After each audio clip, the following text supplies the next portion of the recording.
जय बद्री विशाल।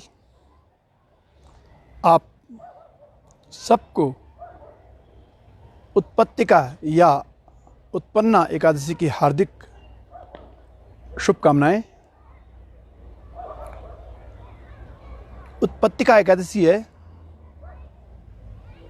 स्मार्त लोगों ने कल एकादशी का व्रत मना लिया, आज पारण किए हैं और वैष्णव परंपरा में आज एकादशी का व्रत है।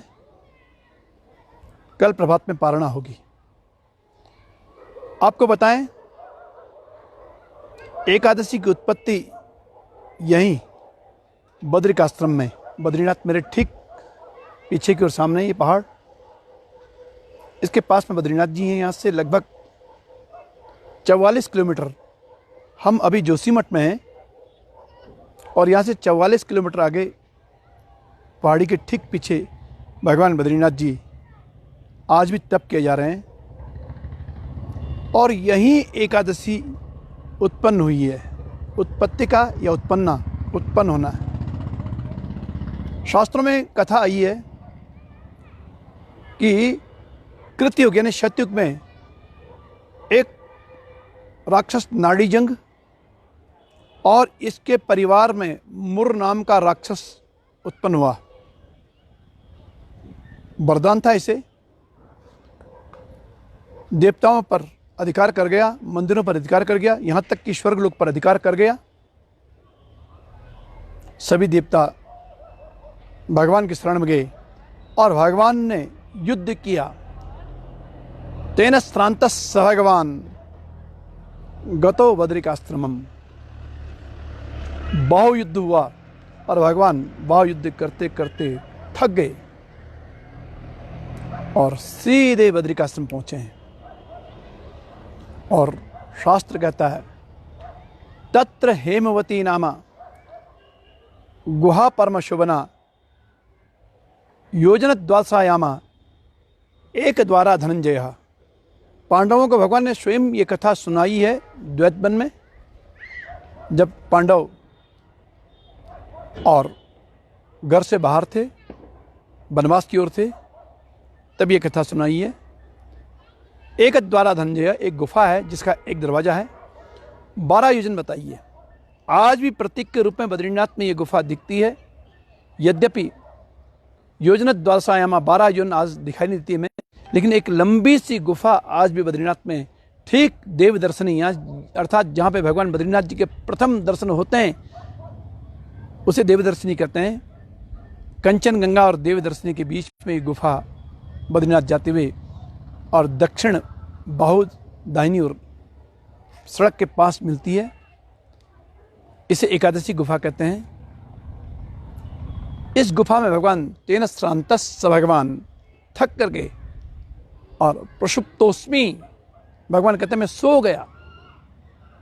और जब वो राक्षस पृष्ठतो लग्नः, पीछे पीछे दौड़ा दौड़ा बद्रिकाश्रम आया और जैसे सोए हुए भगवान नारायण को उसने देखा, मारने को तत्पर, तैयार। समुद्भूता ममांगेभ्यः कन्यका सुमहद्भवा। एक कन्या उत्पन्न हुई है और यही कन्या उस राक्षस को मारी और इसलिए भगवान का नाम, एक मुर नाम के राक्षस को मारने के कारण मुरस्य अरि इति मुरारी। श्री कृष्ण गोविंद हरे मुरारे, हे नाथ नारायण वासुदेव। मुरारी इसलिए कहते हैं मुर नाम के राक्षस को। और भगवान की उस शक्ति ने मारा। भगवान की तंद्रा निद्रा खुली। देवी तुम कौन हो? बोले आपके शरीर से उत्पन्न हम हैं। भगवान ने देवी का नामकरण कर दिया। आज एकादशी तिथि है, इसलिए आपका नाम एकादशी रखते हैं। देवी ने स्वीकार किया। बस एक वरदान चाहा कि आज के दिन कोई व्रत ले, एकादशी के दिन उसके पाप और ताप मिट जाए। भगवान से वरदान प्राप्त किया। तो एकादशी का व्रत अपने में विशेष व्रत है। इसमें भगवान ने स्वयं आशीर्वाद दिया है, जीवन के पाप निकल जाएं, अलक्ष्मी का नाश हो, 8 प्रकार की लक्ष्मी प्राप्त हो जाए और इस लोक में सुख तो व्यक्ति भोगे भोगे, लेकिन परलोक यानी मृत्यु के बाद भी व्यक्ति को सद्गति हो, इसके लिए एकादशी कही है। और 8 वर्ष से 80 वर्ष तक के लोगों को शास्त्रों में व्रत बताए, अनेकानेक व्रत हैं, जिसमें एकादशी बहुत प्रमुख व्रत है। मैं तो कहता हूँ शास्त्र एक धर्म का स्थान देते हैं, धर्म का मार्ग दिखाते हैं, दूसरा शरीर पे भी ध्यान देते हैं। युक्ताहार विहारस्य युक्त चेष्टस्य कर्मसु युक्त स्वप्नावबोधस्य योगो भवति दुखा। शरीर को स्वस्थ रखना है तो महीने में व्रत जरूर लेने हैं। यहाँ तो 7 वारों में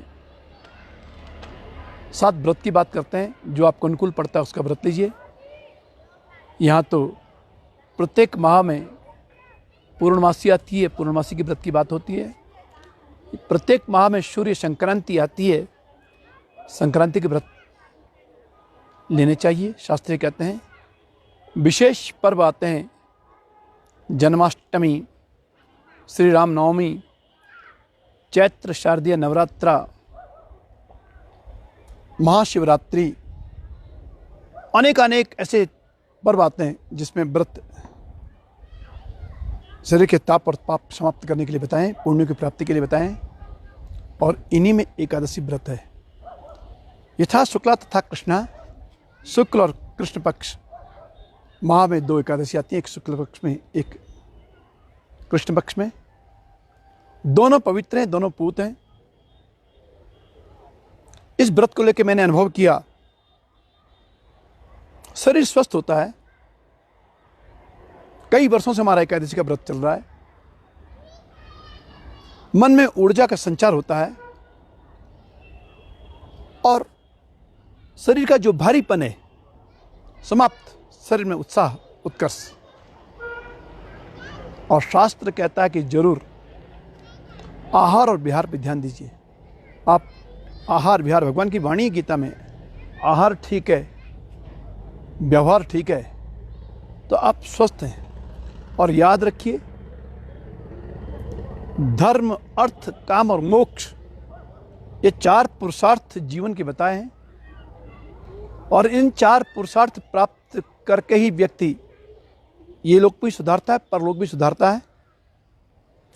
और इन 4 पुरुषार्थों को प्राप्त करने के लिए ये शरीर चाहिए, मानव शरीर। दूसरे शरीर से पुरुषार्थ प्राप्त नहीं होते हैं। धर्म भी इससे प्राप्त होता है, अर्थ इसी से प्राप्त करते हैं, पैसा इसी शरीर से प्राप्त होता है, इन्हीं हाथों से प्राप्त होता है। काम, संस्कृति, मन की इच्छाएं इसी शरीर से पूरी होती हैं। संसार अपना इसी शरीर से चलता है। और मुक्ति मार्ग के लिए ये शरीर ही अनिवार्य है। बड़े बड़े महात्मा जीते हैं, न परिवार, न घर, न बाल बच्चा, न पत्नी, न जमीन, न मकान, लेकिन फिर भी जीने की इच्छा रखते हैं और लंबा जीते हैं। कंदेर फले मुनिवरा गमयंती कालम। हिमालय के कंदराओं में आज भी महात्मा बैठे कंदमूल फल खाते हुए और तप किए जा रहे हैं। क्यों? कि नृदेह माध्यम सुलभम सुदर्लभम प्लवम सुकल्पम गुरुकर्णधारम मयानुकूलिन नवस्वतिरितम पमान भवाब्दिम नतरेत स आत्महा। ये शरीर 84 लाख योनि में कई चक्कर काट करके प्राप्त हुआ है, ऐसे नहीं प्राप्त हुआ है, बहुत चक्कर मारने पड़े। और मुक्ति का साधन यही शरीर है। अन्य शरीर से मुक्ति नहीं होती। अन्य शरीर तो पाप भोगने के लिए है। कुत्ते की योनि मिल गई, ईश्वर की योनि मिल गई, पाप भोगने, वहाँ पाप और पुण्य की बात नहीं होती। पाप और पुण्य इस शरीर से, मानव शरीर सुलभम सुदुर्लभम। शास्त्र कहता है ये शरीर प्राप्त होना ही दुर्लभ है, प्राप्त है। और इस समय ने मुक्ति मार्ग पाया, धर्म मार्ग पाया तो व्यक्ति मोक्ष हो जाता है। इसलिए महात्मा लोग इस शरीर से जितना उपाय जप करते हैं ताकि दोबारा 84 के चक्कर से बच जाएं। इसके लिए तीर्थ हैं, इसलिए व्रत हैं, इसके लिए धर्मशास्त्र है, इसलिए गंगा स्नान है, इसके लिए कुंभ के स्नान है, जितना हो पाए। और इसी व्रतों में एक प्रसिद्ध व्रत एकादशी का है, जिसकी उत्पत्ति हम बता रहे थे बद्रीनाथ में हुई है। बस आपसे निवेदन है, लीजिए पुण्य का पुण्य और जीवन का जीवन, शरीर का शरीर। ब्रिको नामास्ति यो बन्नी ससदा जठरे ममा। भीम ने कहा हम नहीं ले पाएंगे महाराज, हमें बहुत भोजन के लिए चाहिए, तो कम से कम एक तो ले। और एक ही एकादशी का व्रत भीम ने लिया था, उसे भीम से नहीं कहते हैं। जल तक नहीं पिया ज्येष्ठ शुक्ल एकादशी को, निर्जला एकादशी। यदि भीम ले सकते हैं तो हम क्यों नहीं ले सकते हैं। खैर, आज वार्ता करने की आपसे इच्छा थी, बहुत दिनों से हम सम्मुख नहीं आ पाए थे, आपके सम्मुख आए हैं। और इसके लिए भगवती एकादशी निमित्त बनी। मैं प्रणाम करता हूँ भगवान बद्रीनाथ विशाल जी के चरणों में मैं प्रणाम करता हूँ एकादशी को।